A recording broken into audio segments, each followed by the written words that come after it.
فاسألوا أهل الذكر إن كنتم لا تعلمون. السلام علیکم ورحمۃ اللہ وبرکاتہ. الحمد للہ والصلاۃ والسلام علی رسول اللہ، اما بعد. اعوذ باللہ من الشیطان الرجیم، بسم اللہ الرحمن الرحیم. انما یخشی اللہ من عبادہ العلماء. ڈیس پہ جلوہ افروز جمعیت جماعت کے ذمہ دار معزز علماء کرام، اساتذہ جامعہ، عزیز طلبہ، مرکز طبیان کے تعارف کے اس اجلاس میں 10 منٹ کے اندر کچھ تذکیری کلمات کہنے کا موقع دیا گیا ہے. ذمہ داروں کا میں اپنے دل سے ان کا شکر گزار ہوں کہ اس اہم اور بڑے اور مجھ سے قابل اساتذہ اہل علم کی موجودگی میں کچھ اظہار خیال کرنا میرے لیے ذرا دشوار ہے، لیکن کوشش کروں گا کہ میں کچھ اپنی دل کی باتیں رکھوں. معزز علماء کرام، ہم اہل علم ہیں، اللہ کا فضل ہے. علم، اس کی اہمیت و فضیلت اور اہل علم کا مقام و مرتبہ یہ ہم سے مخفی نہیں، بارہا ہم لوگ سنتے ہیں، سناتے ہیں. اور علم کا مقصد بھی ہم کو معلوم ہے کہ ہمارے اندر اللہ کا تقوی، ڈر پیدا ہو. جہاں ہماری ذات کی اصلاح ہو، اللہ ہم سے تقاضا کرتا ہے کہ ہمارے ذریعے سے اوروں کی بھی اصلاح ہو. میں آج کی اس نشست میں خصوصیت کے ساتھ 4-5 پوائنٹ کی طرف اشارہ کروں گا، چونکہ وقت مختصر ہے، کہ اگر ہم کو کامیاب داعی بننا ہے، کامیاب عالم بننا ہے، تو آج کے دور میں کن موضوعات پر ہم کو زیادہ فوکس کرنا ہے، جس سے ہم معاشرے میں معزز ہوں، کامیاب ہوں. میری دانش کے حساب سے، چونکہ یہ میڈیا سے متعلق پروگرام ہے، ہم اور آپ جانتے ہیں کہ آج سے 15-20 سال پہلے میڈیا جو پرنٹ اور الیکٹرانک میڈیا کہلاتا تھا اور آج بھی کہلاتا ہے، اس تک ہر ایک کی رسائی نہیں ہوتی تھی. ایک اگر عام سی خبر کو شائع کرنا ہے تو ایک عام آدمی کے لیے بہت ہی دشوار ہو جاتا. لیکن جب سے سوشل میڈیا کا دور شروع ہوا ہے، آج یوں سمجھے کہ ہر آدمی ایک ٹی وی کا مالک ہے.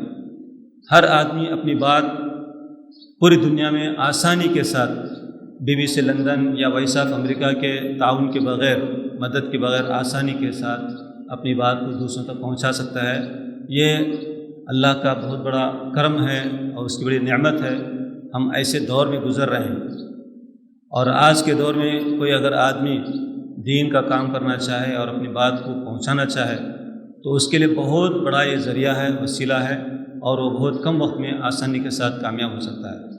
تو ایسے دور میں ہم علماء کرام کو، میرے نظر میں سب سے پہلے جہاں ہم توحید کو ہمیں عام کرنا ہے اور سنت کو عام کرنا ہے، شرک، بدعات، خرافات کو دور کرنا ہے.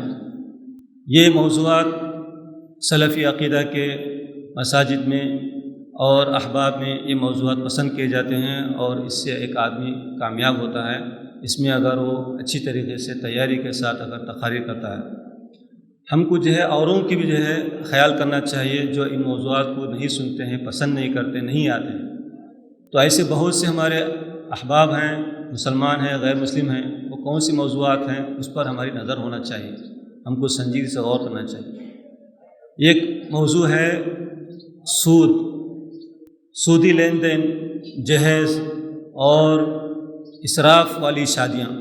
یہ ایسے موضوعات ہیں میرے بھائیوں کہ اس پر اگر آپ تیاری کے ساتھ اور پورے درد دل کے ساتھ اگر آپ اظہار خیال کریں گے تو اپنے ہی نہیں غیروں کی بھی بڑی مدد ہم کو ملے گی، تائید ملے گی، سپورٹ ملے گا.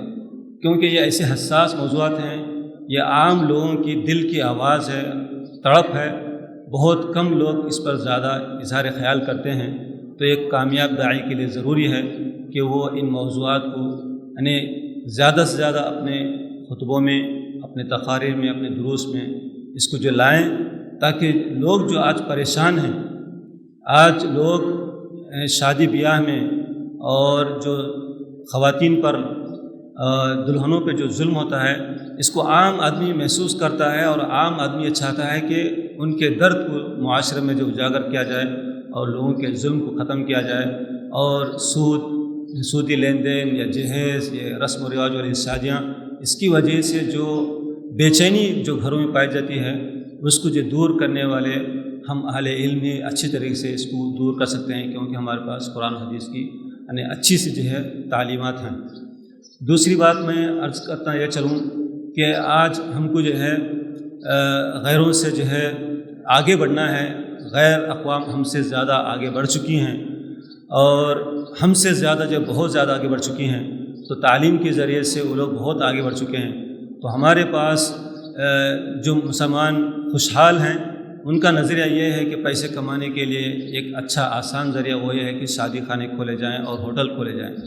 تو ہم علماء کرام کو چاہیے کہ ہم اپنے عوام کو یہ بتائیں کہ ہمارا پیسہ جب لگنا ہے تو شادی خانے کے لیے نہیں اور ہوٹلوں کے لیے نہیں، بلکہ یہی شادی خانوں کو آپ تعلیم گاہوں میں، درس گاہوں میں تبدیل کر دیں، تو اس سے معاشرے کو بہت فائدہ ہوگا، بالخصوص مسلم معاشرے کو بہت فائدہ ہوگا۔ آپ غور کریں، آج حیدرآباد، سکندرآباد میں، بلکہ پورے ہندوستان میں جتنے بھی شادی خانے ہوں گے، میرے مطالعے کے حساب سے تقریباً 50 سے 60% مسلمانوں کے شادی خانے ہیں۔ کتنی بڑی جگہ اس میں جاتی ہے، کتنا جو سرمایہ لگتا ہے، اور اس کا فائدہ کیا ہوتا ہے؟ فائدہ ایک خاندان کو جو ہے فائدہ ہوتا ہے، اور ایک خاندان خوشحال ہوتا ہے۔ باقی وہاں پر مسلمانوں کا مال انویسٹ ہوتا ہے، مسلمانوں کا پورا زندگی کا سرمایہ لگتا ہے۔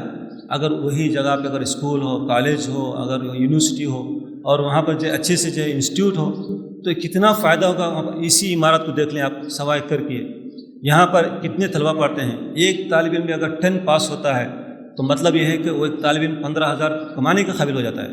15,000 کا مطلب ہے ایک فیملی کو اچھے آرام سے جو ہے چلا سکتا ہے۔ تو ایک بچہ پڑھتا ہے تو جو ایک فیملی کو جو سدھار سکتا ہے۔ شادی خانے میں پورا پیسہ ویسٹ ہوتا ہے۔ تو ہماری پوری توجہ ہونا چاہیے کہ اپنے قوم کو آگاہ کریں کہ آپ شادی خانے نہ کھولیں، ہوٹل نہ کھولیں، بلکہ جو آپ زیادہ سے زیادہ یعنی اسکولس، کالجز وغیرہ کھولیں۔ اسکول اور کالجز میں چاہوں گا کہ علماء بھی زیادہ سے زیادہ کھولیں۔ ہر عالم کا ایک مدرسہ ہونا چاہیے، چھوٹا سا مدرسہ کیوں نہ ہو، ہر عالم کا ایک مدرسہ ہونا چاہیے۔ یا ہم اہل سرور کو توجہ دلائیں کہ جو اسکولس آپ کھولیں۔ جب اسکولس کھولے جاتے ہیں، کالجز کھولے جاتے ہیں، تو ہماری کوشش اس بات کی ہونا چاہیے کہ اسکول اور کالجز کا اسلامک نصاب ہونا چاہیے۔ ہم تیار کریں اسلامک نصاب، ہم مکاتب کا اسلامک نصاب تیار کریں۔ وہ بچے جو اسکولس میں پڑھتے ہیں، مساجد میں صباحی اور مسائی مدارس ہوتے ہیں، اس کے اندر ایک نصاب ہم کو تیار کرنا چاہیے۔ ایک عام آدمی کے لیے، عوام الناس کے لیے، عامۃ المسلمین کے لیے بھی ایک سلیبس ہونا چاہیے۔ تو اس قسم کے سلیبس کو ہم کو ڈیزائن کرنا چاہیے کہ کس قسم کی تعلیم ہم کو دینے سے ہمارا بچہ اسکول میں پڑھنے کے باوجود وہ مرتد نہیں ہوگا، وہ شیعہ نہیں ہوگا، وہ قادیانی کہ اس میں چنگل میں نہیں جائے گا، وہ ملحد نہیں ہوگا، دہریہ نہیں ہوگا، وہ اپنے دین پر قائم رہے گا، اللہ اس کے رسول کو پہچانے گا، سنی رہے گا۔ یہ کوشش ہم کو کرنا ہے، یہ کوشش ہم کو کرنا ہے۔ آج افسوس ہوتا ہے، بہت سے مسلمان آج جاگ چکے ہیں اور اپنے بچوں کو پڑھا رہے ہیں، اور اچھے سے اچھے اسکولوں میں پڑھا رہے ہیں، مسلم اسکول میں پڑھا رہے ہیں، لیکن وہاں پر جو دینی تعلیم نہیں ہونے کی وجہ سے بہت جلد وہ کالجوں میں جاتے ہیں، یونیورسٹیوں میں جاتے ہیں، غیروں کے جو ہے باتوں میں آ جاتے ہیں، اور کتنا ہم کو درد ہوتا ہے کہ ہماری بچیاں جو غیروں سے شادی کرتی ہیں۔ یہ ہم کو احساس ہونا چاہیے، درد ہونا چاہیے۔ یہ جب تک ہم تعلیم کے ذریعے سے اپنے قوم کو آگاہ نہیں کریں گے، تعلیم کے ذریعے سے ان کو دین کی طرف نہیں لائیں گے، تو ایک معمولی کام نہیں ہے، ایک آدمی کا کام نہیں ہے، یہ سب کا کام ہے، اور سب کو سوچنا چاہیے، اور سب کے سوچنے سے آہستہ آہستہ تھوڑا تھوڑا کام ہوگا، اور ایک وقت آئے گا کہ انشاءاللہ بہترین ہمارا نصاب ہوگا، اور تعلیم پر ہماری گرفت ہوگی، دین پر ہماری جو ہے دین کی طرف ہم رجوع کریں گے، تو انشاءاللہ ہمارا مستقبل بہت شاندار رہے گا۔ یہ ایسے موضوعات ہیں میرے نظر میں، اس پر ہم کو زیادہ سے زیادہ فوکس کرنا چاہیے۔ ایسے موضوعات کو زیادہ سے زیادہ بولنے سے عام مسلمانوں کی انشاءاللہ ہم کو تائید ملے گی، ہم کو کامیابی ملے گی، اور ہم انشاءاللہ ایک کامیاب مبلغ داعی بنیں گے۔ میرے یہ چیزہ خیالات تھے جو میں نے آپ کے سامنے رکھنے کی کوشش کی ہے۔ اللہ تعالیٰ سے دعا ہے کہ اللہ تعالیٰ ہم تمام کو مزید اس کے دین کی خدمت کرنے کی توفیق عطا فرمائے، اور جب تک رکھے ہم کو دین پر قائم رکھے، اور ہم کو اپنی زندگی میں کامیاب داعی اور کامیاب مسلمان بنائے۔ والسلام علیکم ورحمۃ اللہ وبرکاتہ۔